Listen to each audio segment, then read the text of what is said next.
Bonjour à tous et à toutes, je suis le docteur Benkoum Noubé Julie, membre de l'Ordre national des médecins du Cameroun, exerçant à l'hôpital Baptiste de Mbopi, ici à Douala.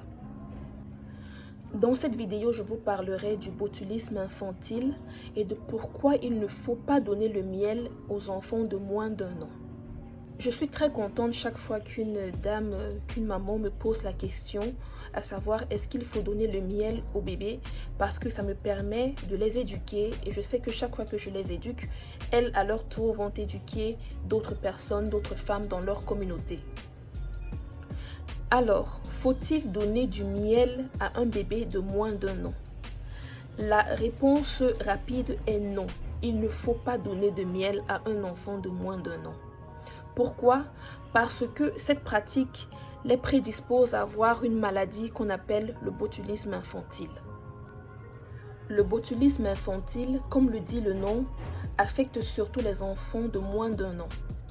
C'est une maladie qui se caractérise par le développement d'une paralysie. D'accord? Donc, comment est-ce que cela est provoqué? Tout commence quand bébé ingère de la nourriture ou alors de la terre qui est contaminée par les spores de cette bactérie qu'on appelle Clostridium botulinum. Une fois que bébé a ingéré ces spores, les spores vont peu à peu germer dans le tube digestif de bébé et produire des bactéries, dont les bactéries Clostridium botulinum, qui elles vont sécréter des toxines qui vont provoquer cette paralysie. Cette condition touche beaucoup plus les enfants de moins d'1 an parce que leur tube digestif est très immature, comparé à ceux d'enfants plus âgés ou des adultes. Leur tube digestif n'a pas encore les propriétés qui vont les protéger de ces spores. Et donc, ils peuvent développer cette maladie.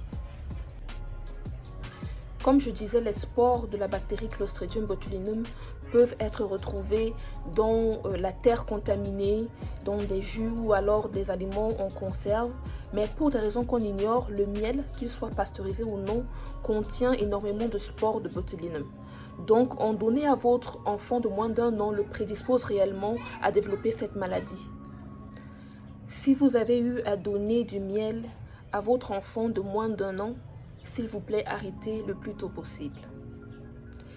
Si vous l'avez fait et que vous avez observé certains signes et symptômes, comme votre enfant qui a du mal à garder les yeux ouverts, qui est devenu faible, il n'arrive plus à soutenir son cou, il a tout le temps le cou qui tombe, il n'arrive plus à soutenir le cou.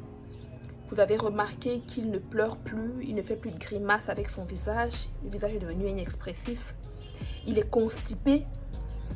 Vous remarquez par exemple qu'il a du mal à avaler, il a même du mal à respirer. Ce sont des signes que cet enfant peut être en train de souffrir d'une paralysie. Et que faire à ce moment? Il n'y a pas 36 solutions. Vous allez à l'hôpital le plus tôt possible.